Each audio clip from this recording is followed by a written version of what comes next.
দেশ তো ধ্বংস হয়ে গেছে, কোনো লেখা নাই, পড়া নাই, সারাদিন সারাদিন ভাত খাইতে পারি না, রাত্রে ঘুমাইতে পারি না।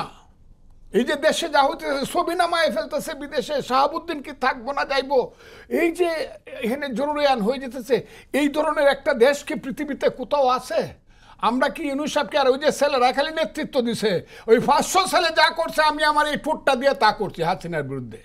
আমি ফজলুর রহমান প্রতিদিন শেখ হাসিনার বিরুদ্ধে কথা বলছি, স্ত্রীকে বলছি তুমি বিধবা হইবা, ছেলেদেরকে বলছি তোমরা এতিম হবা, কিন্তু আমি ঘর থেকে পালাবো না। কিন্তু সেই সময় যে আমার মনে যে শক্তি সাহস ছিল যে অন্তত যদিও স্ত্রীকে আমি বলছি তুমি বিধবা হইবা, এইটা আমার মনে হয়েছিল যে শেখ হাসিনা সরকার অন্তত আমার মতো লোককে, একজন সিনিয়র উকিলকে সে হত্যা করবে না।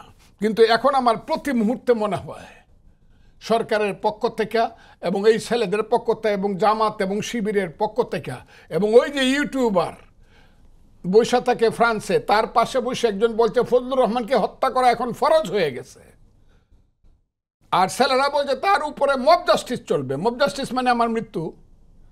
তো এইটা কিন্তু তখন ছিল না শেখ হাসিনার আমলে, কিন্তু আমি মনে করছি না আমাকে আমি মনে করছি আমাকে জেলখানায় নিয়ে যাবে, কোনদিন বেল দিবে না, ঠিক আছে, কিন্তু এরা কিন্তু আমাকে মেরে ফেলতে চাচ্ছে।